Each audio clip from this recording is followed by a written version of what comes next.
Alors cette fameuse post-prod Photoshop, en fait, elle va aller beaucoup plus vite que ce que j'avais prévu parce que je vous ai effectivement parlé au chapitre précédent des fameux PSD multicalques. Pour faire simple, je savais même pas qu'on pouvait faire ça avant que je fasse ce tuto. Donc je m'attendais à ce qu'on vienne remettre les passes, qu'on le fasse tout ça à la main, mais au final, tout est fait. Donc, plus rien à faire. Et ça c'est plutôt fantastique. Vous voyez que nos ombres sont bien en place. On a l'illumination globale qui est là, les spéculaires en place également, la diffusion, la réflexion des matériaux qui, elle, on l'a fait mais ne sert à rien. Donc j'en profite pour en même temps enlever ce qui ne sert à rien. La transparence, elle sert à rien, c'est normal puisqu'elle est là pour faire un petit peu sélection si besoin est. Couleur des matériaux, il ne sert pas puisqu'en fait c'est l'illumination globale au final qui a pris on va dire la place de dont je parlais pour la couleur des matériaux, mais c'est pas grave, vous allez voir que ça va quand même bien nous servir. Parce que première chose qu'on va faire, c'est ce que je vous promets depuis le début, c'est qu'à partir des passes, je peux, là maintenant, sans changer quoi que ce soit, enfin, l'aspect du rendu, sans avoir à en refaire un, je peux changer la couleur de la voiture. Comment? Je vais venir sur ce calque, donc Alt-clic sur l'œil pour afficher uniquement celui-ci, et donc j'ai ma zone rouge. Je fais une sélection baguette dessus, c'est tellement rouge que la sélection se fait d'un coup, il n'y a rien à redire. Juste ici, il faut venir un petit peu récupérer ce qui manque de la sélection. Je vais voir si je peux le refaire avec une sélection plus tolérante, trop tolérante. Voilà, on a toujours un petit morceau qui a sauté ici, mais bon, allez, on va dire que c'est pas grave, on va pas s'embêter la vie. J'ai ma sélection, je remets toutes mes passes, et je vais venir ici dans l'illumination globale. Et avec ma sélection bien en place de mon rouge, je vais ici dans les différents quelques... j'ai oublié, les quelques défaits. Et je vais prendre saturation. Ici, saturation teinte saturation en français. Et regardez bien, je change la teinte, donc ça change mon calque. Et vous voyez que du coup, j'ai ma carrosserie qui change, uniquement ma carrosserie, sans refaire un rendu. Je vais mettre ma peinture en noir si je veux, en blanc à peu près. Si je veux aussi, le blanc est plus difficile bien entendu. Mais il y a plein de choses du coup qu'on peut faire, c'est l'intérêt des passes. Donc je vais revenir à mon rouge. C'était juste histoire de vous montrer, mais c'est juste que voilà, je peux faire des ajustements. Et c'est l'intérêt des passes. Voilà, mon rouge d'origine. L'intérêt des passes, c'est que également, je peux comme promis venir sur mes ombres, dans filtre, flou, flou gaussien. Et regardez bien. Vous voyez ici, je vais venir sur la passe, ici, au sol, c'est là. Normalement, on a une passe qui est comme ça, donc très dure. Et je peux venir totalement flouter. Bon là, c'est beaucoup trop. Mais je peux venir totalement flouter pour avoir une ombre beaucoup plus diffuse, par conséquent plus réaliste. Et venir comme ça rajouter à ce réalisme-là en faisant des ombres plus floues. Le seul problème qu'on a, c'est que ici, du coup, c'est venu en enlever, mais pas de problème. J'applique mon flou, je vais venir ici, je vais prendre un pinceau noir, et très grossièrement, je viens peindre. Et regardez, en deux coups de brush, je viens rajouter ce qui manquait sur nos ombres. Et le petit écart qu'il y avait au pneu, et ben je l'ai enlevé. Aussi simple que ça, avec un petit calque ici rajouté, que je vais appeler rajout ombre.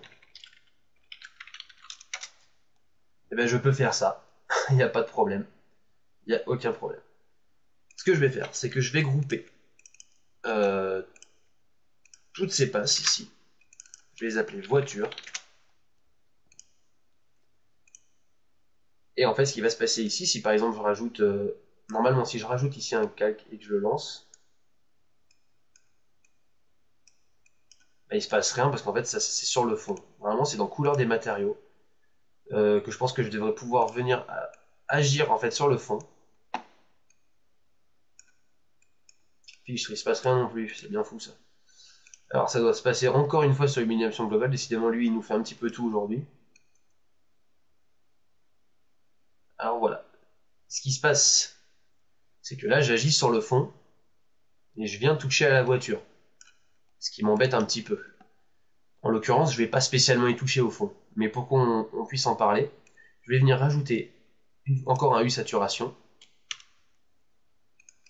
Et là regardez, j'ai mon masque d'objet ici, je vais...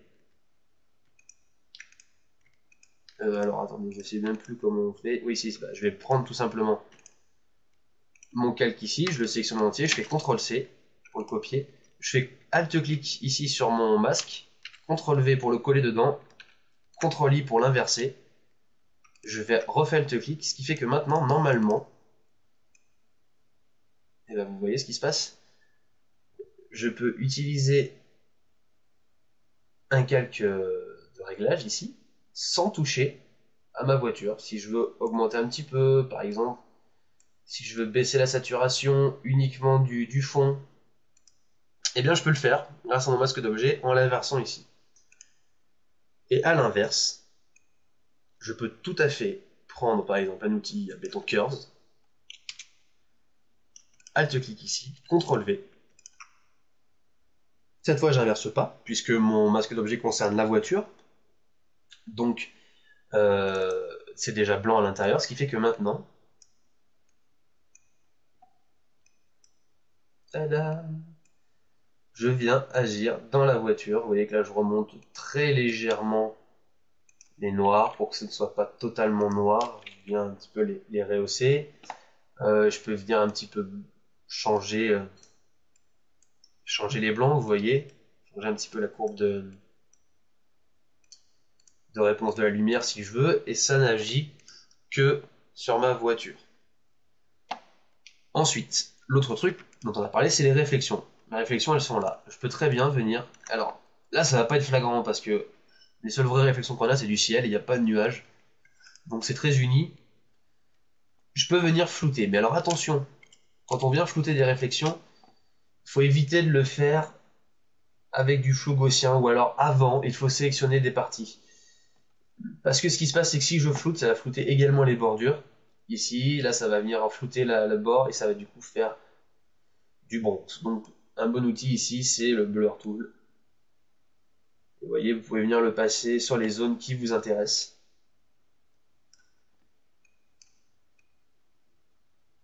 Évidemment, les ombres totalement floues sur une voiture, ça n'existe pas. Donc là, en l'occurrence, on n'est pas franchement embêté. Avec la puissance de l'outil, regardez. Déjà avec ça, je viens flouter, j'enlève un petit peu les détails. Vous voyez que quand c'est très net, c'est pas très très gracieux. Bon, en plus, notre texture nous a pas aidé. Et du coup, on peut venir corriger des zones. Je peux venir le faire aussi si je veux sur la jante, mais il n'y a pas de raison. Voilà, elle marche plutôt pas mal. Mais par exemple ici, pareil. Hop, je peux venir taper dessus et au final, ça se répercute, vous voyez, sur mon rendu directement. Même chose devant si je veux. Vous voyez. Là, on voit bien les graviers. Hop, vous voyez, je floute et j'agis directement sur mon rendu final sans refaire un rendu. Intéressant, n'est-ce pas? Très intéressant.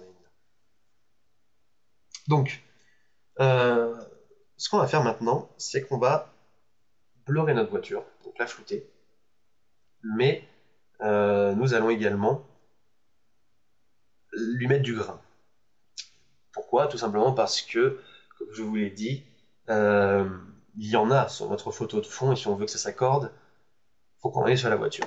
Donc comme le flou et le grain, ce sont des filtres, c'est destructif, on ne peut pas les appliquer comme calque de réglage. Donc ce qu'on va faire, c'est qu'on va faire CTRL, SHIFT, ALT, E, et je crée un nouveau layer qui est en fait un aplatissement de tout. C'est-à-dire que du coup, je me dis là, bon ok, mes réflexions sont bonnes, tout est bon, donc j'aplatis.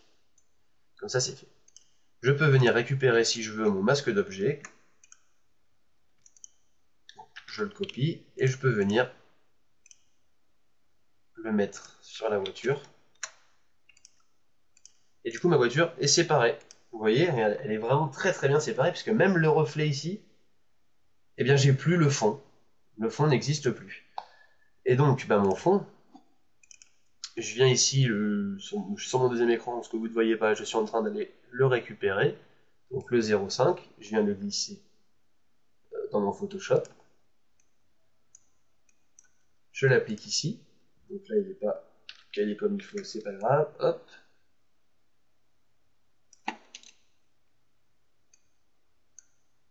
Je replace ma voiture. La seule chose qui manque, c'est les ombres au sol qui ont disparu.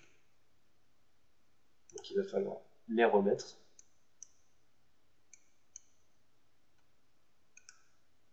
Alors le problème, qu'est-ce qui se passe? C'est qu'elles sont vraiment pas belles là, alors qu'elles étaient mieux tout à l'heure. Alors, où elles sont les ombres? Voilà, je les ai enlevées. Donc je vais les recoller ici pour voir un petit peu mieux comment ça se passe.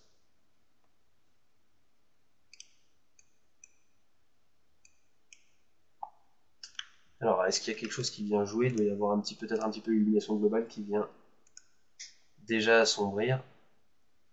Il y a aussi le fait qu'on n'avait plus le rajout d'ombre, donc je vais récupérer les deux ici. Alors là, c'est totalement inversé, ça c'est en haut, ça c'est en dessous.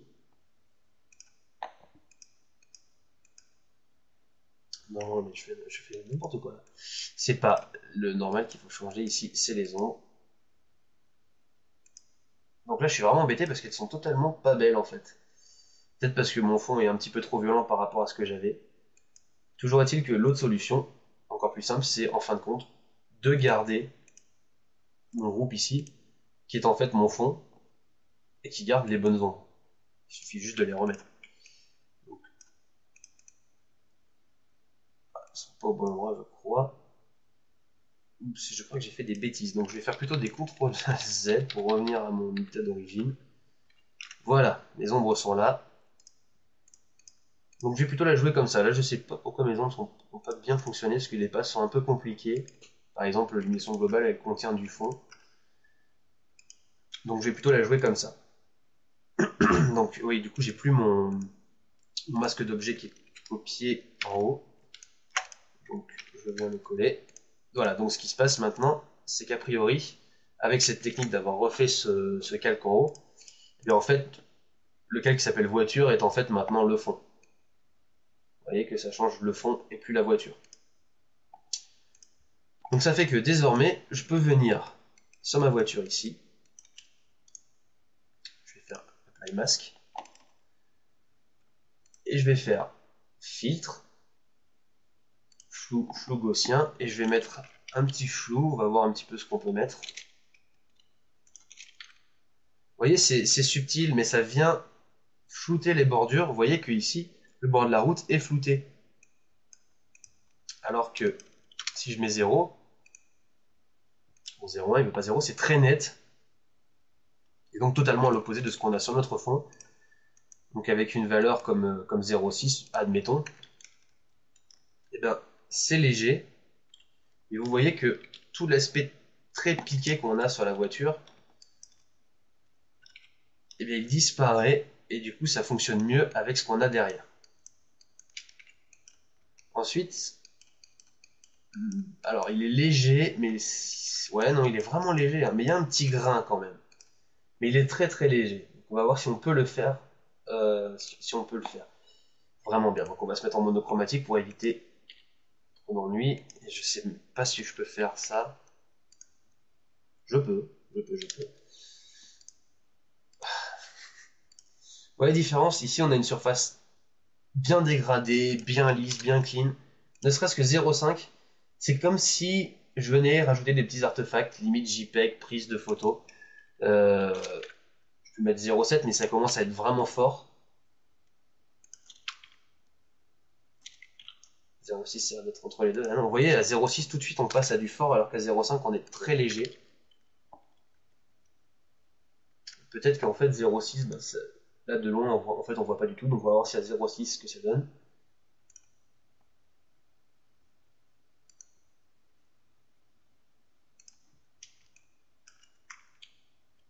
Voilà, la voiture est un petit peu grainée par ici, ce qui fait que ça vient un petit peu faire l'effet qu'on a en haut.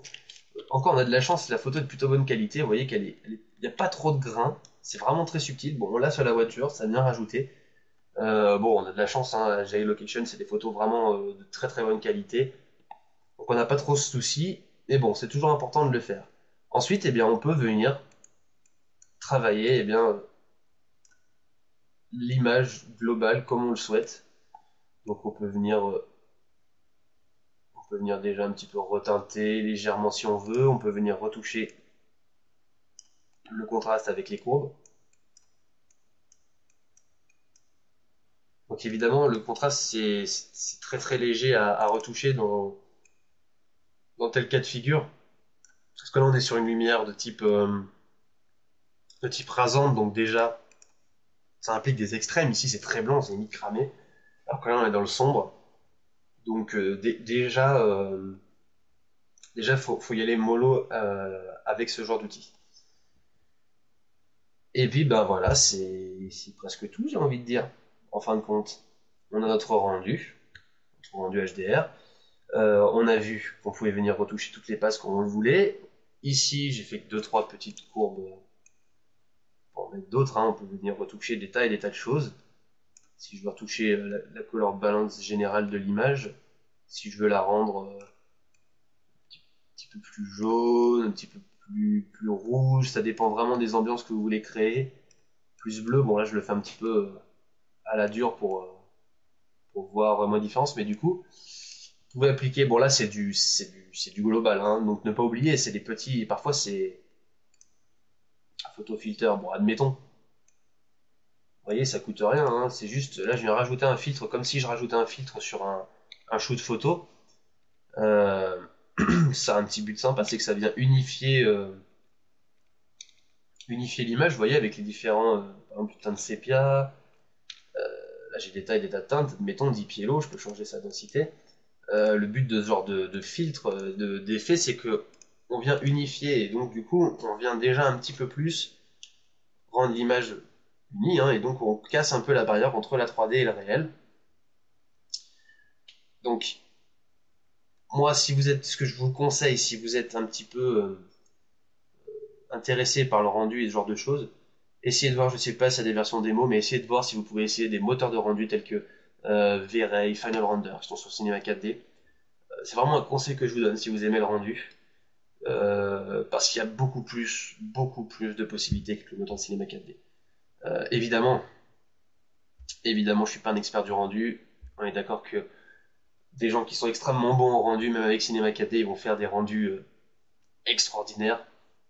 Mais sans se voiler la face pour le combat des mortels, des moteurs comme Final Render ou V-Ray permettent de faire plus de choses et mieux. Les HDR fonctionnent mieux par exemple. Donc si vous avez l'occasion de tester ça, que vous pensez que vous pouvez, après avoir vu ces tutos, vous lancer, eh bien allez-y, n'hésitez pas. Moi en tout cas tout ce que je peux espérer c'est que ce tuto vous aura appris suffisamment de choses pour que vous puissiez faire vos propres voitures par la suite, ou d'autres modélisations. Si vous attaquez Cinema 4D, j'espère que vous avez un petit peu vu comment ça fonctionne, que vous êtes capable maintenant de modéliser d'autres choses. Enfin bref, j'espère que vous avoir vraiment apporté quelque chose. Donc ça a été un plaisir pour moi d'être avec vous le long de ce tutoriel, et puis bah, je vous souhaite bonne chance pour la suite, et à bientôt peut-être.